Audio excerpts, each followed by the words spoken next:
नमस्कार, India news में आपका स्वागत है। आपसे एक सवाल है, अगर आपसे पूछा जाएगा कि भारतीय सिनेमा में आपके बेहतरीन कैरेक्टर, अभिनय या अभिनेता कौन है, तो आप नाम लेंगे नसरुद्दीन शाह, अनुपम खेर, ओम पुरी, ऐसे तमाम जो रियलिस्टिक आर्ट, इरफान खान, नवाजुद्दीन सिद्दीकी। वैसे ही एक शख्स आप सबके बीच बैठे हुए हैं, जो किसी परिचय के मोहताज नहीं है। हिंदी सिनेमा से लेकर रंगमंच की दुनिया में अपनी नाम उन्होंने बनाया है। स्वागत है, हमारे साथ है चित्ररंजन त्रिपाठी सर, जो भारत के प्रेस्टिजियस स्कूल ड्रामा स्कूल के निर्देशक पद पे भी है। तो सर, आपने उसी संस्थान से पढ़ाई भी की है, उसी संस्थान से आपने कला का एक विधा भी सीखा, पूरा एक वो भी सीखा। तो एक छात्र होने के नाते और आज आप उस निर्देशक के पद पे हैं, तो कैसा महसूस करते हैं? बहुत अच्छा महसूस कर रहा हूँ कि जहाँ से पढ़ के निकला था वहाँ पर कुछ उस इंस्टीट्यूशन को और आगे लेके जाने के लिए एक मौका दिया गया है, तो बहुत अच्छा महसूस होता है। कभी जब आप छात्र जीवन में थे, जब आप एनएसडी में थे सर, तो कभी आप अपने दोस्तों के साथ बैठ के या कभी ऐसा सोचा होगा, कभी वो कल्पना भी आई होगी कि कभी नहीं। जी, अभी आपके दोस्त अगर मिलते हैं जब कभी भी, तो ये चर्चा होती है या पहले जैसे आप एक छात्र जीवन में एक दोस्ताना माहौल रहता है, एक कलेक्टिव आर्ट, जैसे आप स्टूडेंट रहे होंगे तो एक कलेक्टिव आर्ट होता है, तो उस टाइम पे जो दोस्ताना माहौल रहता था, तो अब वो वैसा बिहेव होता है? निर्देशक के तौर पे मिलते हैं या वैसे ही दोस्तों की तरह? दोस्त तो दोस्त ही रहेंगे ना। दोस्तों के लिए मैं कैसे निर्देशक बन जाऊंगा ना। वो अभी छात्र हैं, यहाँ के दोस्त हैं, जब भी मिलते हैं बड़े खुश होते हैं और बहुत उन्हें गर्व महसूस होता है कि उनका बैचमेट अभी निर्देशक है। और जब हम लोग स्टूडेंट थे तो हम निदेशक के कमरे से जब गुजरते थे उसके आसपास से, तो बड़ा एक अजीब सा ऑकवर्ड फील होता था, डर सा महसूस होता था। तो अभी जैसे आते हैं तो हम सब बोलते हैं कि याद करो ये वही शीशे का घर है, क्योंकि वो शीशे का रहता है पूरा, तो खूब हंसते हैं। तो जो उस वक्त छात्र जीवन में आपको उस संस्थान को लेके, वो कुछ भी हो सकता है, वो रिसोर्सेज के लेकर के हो या किसी तरीके का जरूरत हो छात्र का, जो वहाँ पे फैकल्टी के लेवल पे हो या रिसोर्सेज के लेवल पे, तो वो जो सारी सवाल थे जो उस वक्त एक छात्र के जीवन में होता है, वो चाहे किसी भी संस्थान में हो, तो वो सवालों का हल आप जब निर्देशक पद पे आए तो वो हल हुआ उन सवालों का? उस समय जो सवाल थे वो उसी समय के थे, अभी के सवाल अब के समय के हैं। और हमारे पास सवाल से ज़्यादा अभी क्या कहते हैं, जिम्मेदारियां हैं कि कैसे हम इस इतने महान इंस्टीट्यूशन को और आगे लेके जाएं। तो उसी में लगे हुए हैं दिन रात। तो नया क्या हो रहा है अब एनएसडी में? नया बहुत कुछ हो रहा है। और अभी हमने एनएसडी में क्योंकि मात्र 32 सीट है, उसको थोड़ा सा और देश के लोगों तक पहुंचाने के लिए इसके डेमोक्रेटाइज किया है। 3 महीने का भी एक मॉड्यूल शुरू किया है, वीकेंड का मॉड्यूल शुरू किया है, ताकि जो लोग ऑफिस में या कहीं व्यस्त रहते हैं तो सैटरडे संडे को वो आके भी प्रशिक्षण ले पाएँ, अभिनय का और थिएटर का, रंगमंच का। और जो सीनियर सिटीजन्स हैं उनके लिए भी हमने प्रशिक्षण का एक कड़ी निकाला है। मुंबई में एनएसडी का एक सेंटर खुला है। और इसके साथ साथ अभी हम कॉर्पोरेट सेक्टर में बहुत सारे जगह पे जाके वहाँ के जो सीनियर्स होते हैं, सीनियर एग्जीक्यूटिव्स होते हैं, उनको भी अभिनय और रंगमंच का प्रशिक्षण दे रहे हैं। साथ में अभी बहुत सारी जगह नए नए और कैंपस खोलने का एक प्रोसेस चालू है। और विश्व में एनएसडी एक नंबर 1 का इंस्टीट्यूशन है अगर कहूँ तो ये बिल्कुल भी गलत नहीं होगा। और हम चाहते हैं कि पूरे विश्व भर में एनएसडी का 2-4 जगह पे एनएसडी के कैंपस भी खुले।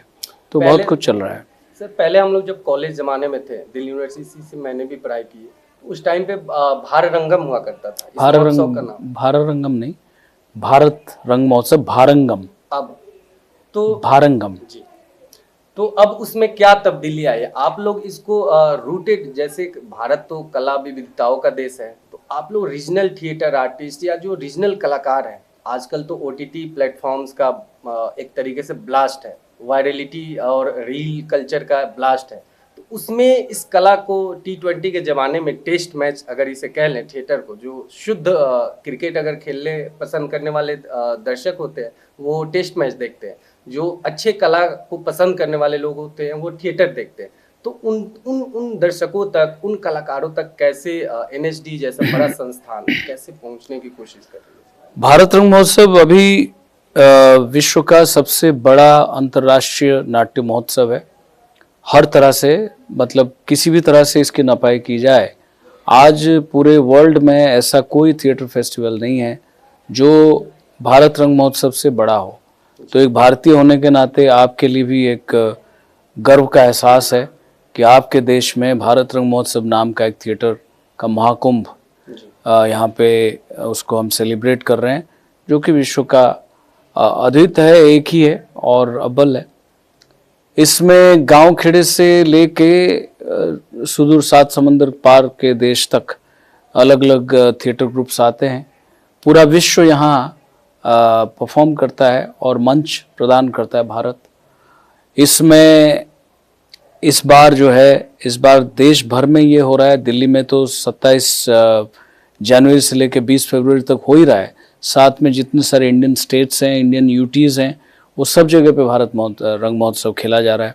साथ में 12 देश यहाँ पर आके भारत में परफॉर्म कर रहे हैं और हर एक कॉन्टिनेंट में, मतलब पूरे across all the continents Bharat रंग महोत्सव सेलिब्रेट हो रहा है 15 देश में, 14 देश में।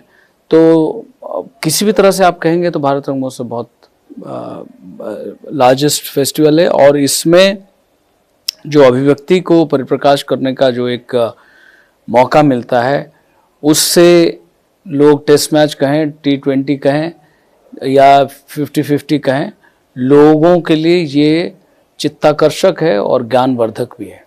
जी, मेरा सवाल है सर कि अगर लोगों को रील पे किसी आपका ही अभिनय का, अगर मुक्केबाज फिल्म में आपका अभिनय काफ़ी सराहा गया था, सीक्रेट गेम्स में आपको उम्मीद से बड़ा आपको नाम आप कमाए थे, जिसमें वो डायलॉग है जो जिसपे काफ़ी सारे मीम्स भी बने, ये सब मारे जाएंगे सिर्फ बचेगा त्रिवेदी, तो उसको लेके वो त्रिवेदी अभी तक बचा हुआ है। वो सवाल अभी भी आपसे होते होंगे सर? त्रिवेदी तो वो 2 भाग में था और त्रिवेदी तो मारा जा चुका है, सो त्रिवेदी तो जा चुका है। बट ये जो काम हम करते हैं ये अमर रह जाता है जी, क्योंकि जो सिनेमा आप करते हो वो अमर रह जाता है। तो उस तरह से देखा जाए तो किरदार लोगों को याद है, पर वो किरदार वैसे तो मर चुका है। एक सवाल सर ये भी है कि आपके अभिनय में ज़्यादातर आप उन मंच से जब आप पर्दे पे जाते हैं, जब एक तो मंच होता है जहाँ पे पूरा कुआं दिखाई देता है, अंधेरा कुआं, सिर्फ आप दिख रहे होते हैं, तो वो वहाँ पे तो डायरेक्ट दर्शक सामने बैठा होता है, आप डायरेक्ट अभिनय करते हैं। लेकिन जब आप सिनेमा में गए तो वहाँ पे आपसे अभिनय में सबसे ज़्यादा उन कहानियों में आपको देखा गया जहाँ सिस्टम से सवाल हो, जहाँ समाज से सवाल हो। जैसे मुक्काबाज सिनेमा में आपको जो रोल मिला था, जो कैरेक्टर आप प्ले कर रहे थे, वहाँ पे एक सीनियर ऑफिसर अपने एम्प्लॉय को किस तरीके से एक्सप्लॉइट कर रहा है, तो वो कहाँ से आया? वो शुरू से एक तरीके से सिस्टम, समाज से एक सवाल रहा? वो नहीं, वो तो क्रिएटर जो हैं, जो स्क्रिप्ट लिखते हैं, वो उनका हिस्सा है, मेरा वो हिस्सा नहीं है। मैं तो एक अभिनेता हूँ, मुझे बुलाया गया कि ये किरदार आपको करना है, मैं वो किरदार कर रहा था। सवाल करने वाले तो विनीत सिंह जी होंगे, जिन्होंने मेन लीड भी किया था, जिन्होंने वो स्क्रिप्ट लिखा था। तो उन्होंने जिस तरह से इसको बहुत ही सुंदर तरीके से उसको पिरोया था, तो ये सवाल उनके लिए है। मेरे लिए तो ये है कि मैं एक ऑफिसर का रोल कर रहा था जो प्रताड़ित करता था अपने लोगों को, और फिर आगे जो भी हुआ वो सिनेमा में आपने देखा है। तो उसको कैसे हम बखूबी कर पाएँ ताकि वो विश्वसनीय लगे, लोगों को बिलीवेबल लगे कि हाँ ऐसे ऑफिस में होता होगा या होता है, और यहाँ भी जो दिखा रहे हैं ये कहीं ना कहीं उसके साथ मेल खाता है। तो वो एक अभिनेता की जिम्मेदारी होती है जो मैं कर रहा था। तो सर जो रील कल्चर का जो ज़माना है आज, OTT कल्चर का जो ज़माना है, जहाँ कम समय में उन्हें ज़्यादा खुराक मिल जा रहा है, वो सही है या गलत है ये तो उन्हें बाद में समझ आएगी। तो थिएटर एक बड़े इंस्टीट्यूट के आप निदेशक हैं, तो क्या मुहिम है, किसी तरीके का कोई रोड मैप, किसी तरीके का कि जो ज़्यादा लोगों तक पहुंच सके? देखिए, रंगमंच तो लोग हम तक पहुंचते हैं, हम लोगों तक नहीं पहुंचते। रील घर घर चला जाता है, क्योंकि आप मोबाइल में देखेंगे, मोबाइल आपके हाथ में है, तो आप रील आपके घर तक पहुंच रहा है, लोग हम तक पहुंचते हैं। तो रंगमंच, क्योंकि जहाँ रंगमंच हो सकता है वहीं होगा, तो हम किसी के घर में जाके रंगमंच कैसे करेंगे, और अगर करेंगे तो वो कुछ अलग तरीके का रंगमंच होगा। लेकिन हमने अभी जो समाज के अलग अलग सेगमेंट में लोग हैं उनको थिएटर के साथ अधिक से अधिक जोड़ रहे हैं। जैसे मैंने अभी अभी बोला था कि कुछ कॉरपोरेट सेक्टर में जो एग्जीक्यूटिव्स हैं उनके साथ हम वर्कशॉप्स कर रहे हैं, जैसे सीनियर सिटीजन्स के साथ कर रहे हैं, स्ट्रीट अर्चिन्स के साथ कर रहे हैं, स्लम के बच्चों के साथ कर रहे हैं, एस्पायरिंग डिस्ट्रिक्ट्स जिसको सरकार मानती है तो उस डिस्ट्रिक्ट में जाके ट्राइबल स्टूडेंट्स के साथ, बच्चों के साथ कर रहे हैं। तो इस तरह से हम समाज के जो अलग अलग वर्ग हैं, अलग अलग तक लोग हैं, वहाँ तक थिएटर को लेके जा रहे हैं और थिएटर के साथ उनको जोड़ने की कोशिश कर रहे हैं। उस तरह से हम लोगों तक पहुँच रहे हैं। तो उन युवाओं के लिए जो एनएसडी में एडमिशन लेना चाहते हैं, उन कलाकारों के लिए जो ग्रामीण तबके से हों, जो समाज के अलग ही हिस्से से हों एक तरीके से, तो उनको क्या मैसेज, कैसे एनएसडी में उन्हें एडमिशन लेने के लिए उनके अंदर क्या गुण होने चाहिए?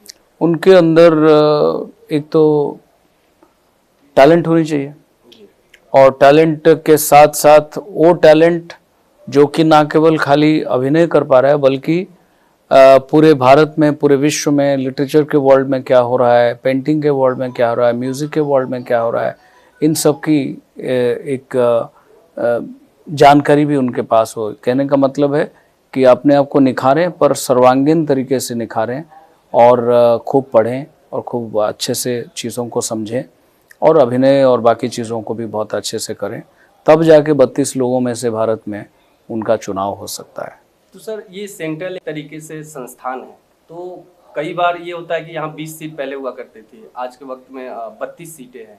तो इतना बड़ा देश है, इतनी विविधताओं वाला देश है, तो सीट कभी बढ़ाने को लेकर के एक तरीके से छात्रों का डिमांड या आप लोग की संस्थान का सोच? सीट बढ़ाने की अभी है, क्योंकि अभी हमारे तो 7 सेंटर खुल गए हैं, तो वहाँ पर अभी 1 साल का कोर्स चलता है, और आने वाले टाइम में और भी सेंटर्स हम खोलने जा रहे हैं, तो वो सब होगा तो सीट्स बढ़ेंगी। और एक टाइम तक, मतलब एक टाइम ऐसा आएगा आने वाले 2 साल में या 3 साल में, जब एनएसडी का 1000 सीट्स हो जाएगा, 1000 सीट्स हो जाएंगे, फ्रॉम 32 टू 1000 सीट्स, तब लोग दूसरी तरह से बात करेंगे कि क्या कर दिया, ये तो इतने लोगों को दे दिया है सीट, इनका क्या होगा, एट्सेट्रा एट्सेट्रा। बट 1000 सीट होने का एक जो गोल्डन अपॉर्चुनिटी होगा पॉपुलेशन के पास, कि थिएटर की जो प्रशिक्षण है वो लोगों तक पहुंचेगी। और थिएटर खाली एक्टर पैदा करने के लिए नहीं है, नाट्य शास्त्र के हिसाब से और भी तमाम फिलॉसफी के हिसाब से थिएटर की जो प्रशिक्षण है वो एक बेहतर इंसान बनाता है, और बेहतर इंसान बनेगा तो एक बेहतर समाज बनेगा, बेहतर समाज बनेगा तो बेहतर देश बनेगा और विकसित भारत बनेगा। तो एक तरह से कहा जाए तो हम अभी उस तरह से काम कर रहे हैं कि एक विकसित मस्तिष्क वाला देश हमारा बने, जिसमें थिएटर एक अपना एक रिस्पॉन्सिबिलिटी निभाएगा। उसमें सर लाइवलीहुड का भी सवाल आता है। हाँ, लाइवलीहुड का तो सवाल हर फील्ड में है, खाली थिएटर में क्यों? बिल्कुल बिल्कुल। लोग खाली थिएटर को विक्टिमाइज करते हैं कि यहाँ जो जाएगा कुछ नहीं होगा। क्यों नहीं होगा? अगर उसे सिनेमा नहीं मिला, उसे नहीं, बहुत लोग हैं जो सिनेमा नहीं करके भी जी रहे हैं। लोगों को पता ही नहीं है, लोग कुआं में रहते हैं। लोग सिनेमा में जो 50 चेहरे दिखते हैं उसी को देख के सोचते हैं। कुछ लोग ऐसे कहते हैं कि एनएसडी जो है खाली बॉलीवुड को सप्लाई करता है, वो भी झूठ है। कुछ लोगों का कहना ये है कि जो जितना दिख रहे हैं वही सत्य है, बाकी सब असत्य है, वो भी झूठ है। जैसे सब मर गए, खप गए, कहीं चले गए, ऐसा कुछ नहीं है। जो कर्म करना जानता है, जो कर्म करेगा वो मिट नहीं सकता, वो सर्वाइव करेगा ही करेगा, चाहे वो किसी भी विधा को चुने। तो रंगमंच भी एक विधा है, तो उसको जिसने भी चुना है, अगर वो जीवन भर रंगमंच भी करना चाहेगा, वो भी सर्वाइव कर जाएगा। क्योंकि इसी सवाल से जुड़ा हुआ मनोज बाजपेयी, जो 4 बार उस संस्थान में उनका सिलेक्शन नहीं हुआ, लेकिन उन्होंने एक अपना अभिनय की दुनिया में और एक इंसानी तौर पे भी उन्होंने जो नाम यश कमाया, तो उससे प्रेरणा तो लेनी चाहिए नए छात्रों को जो एनएसडी में जिनका सिलेक्शन नहीं होता है, उनके लिए क्या मैसेज है? प्रेरणा तो कौन क्या लेगा मुझे पता नहीं, प्रेरणा तो पूरी दुनिया से लोगों को लेनी चाहिए। एंड सही बोला आपने, मनोज बाजपेयी एक बहुत ही उम्दा अभिनय करने वाला अभिनेता है, और 4 बार नहीं हुआ, 3 बार नहीं हुआ, वो एक अलग इशू है। उस समय क्या हुआ होगा मुझे नहीं पता, बट उनका बड़ापन ये है, वो कभी भी नॉर्मली क्या होता है, जब लोगों का नहीं होता है वो संस्थान को थोड़ा सा कोसने लगते हैं, पर मनोज जी ने हमेशा नेशनल स्कूल ऑफ ड्रामा को बहुत सम्मान दिया है, और वही दर्शाता है कि किस तरह के पॉजिटिव इंसान रहे होंगे वो। तो वो पॉजिटिविटी के साथ वो काम करते रहे, इसलिए ये सब बातें मायने नहीं रखी और वो आज शिखर पर है। तो लोगों को जीवन में वैसे भी अपने इर्द गिर्द से ये सीखना चाहिए कि लाइफ जो है अप्स एंड डाउन्स आते रहते हैं। अगर आप रोते रहोगे तो रोते ही रह जाओगे, आगे कभी नहीं बढ़ सकते। अगर आगे बढ़ना चाहते हो तो आप रोगे नहीं, आप कहोगे ठीक है ये भी हुआ, आगे भी अच्छा होगा। सर, कभी आप जब मंच से जब आप सिनेमा के पर्दे पे गए तो वहाँ पे कभी कभी ये सामना नहीं करना पड़ा कि ये थिएटर वाले हैं, इनको थोड़ा आउटलाइन साइडलाइन किया जाए, मतलब ये एक तो सीरियस कैरेक्टर करते हैं, ये खुद से ही इम्प्रोवाइज करने लगे, तो ऐसा कभी कुछ? साइड लाइन तो खैर मैंने तो अभी तक ऐसा कुछ महसूस नहीं किया कि साइड लाइन कर दो। हाँ, हम लोगों को थोड़ा इम्प्रोवाइज करने की थोड़ी क्या कहते हैं, एक हुनर होता है, तो वो काम करता है जब निर्देशक कहते हैं कि यहाँ ऐसे ऐसे लिखा हुआ है और क्या हो सकता है, तो तब वो जो एक थिएटर का जो एक्सपीरियंस है वो काम में आ जाता है। शुक्रिया सर। तो कैसा लगा आपको एनएसडी निर्देशक, एक अच्छे अभिनेता, एक अच्छे इंसान, एक अच्छे फिलोसफर भी सर, जिस तरीके से नए छात्रों को, नए कलाकारों को सर ट्रेनिंग दे रहे हैं, एनएसडी को नई ऊंचाइयों पर ले जा रहे हैं और समाज को एक प्रबल और एक स्वस्थ समाज बनाने की दिशा में कार्य कर रहे हैं। कैसा लगा आपको हमारी बातचीत, हमें कमेंट करके बताएं।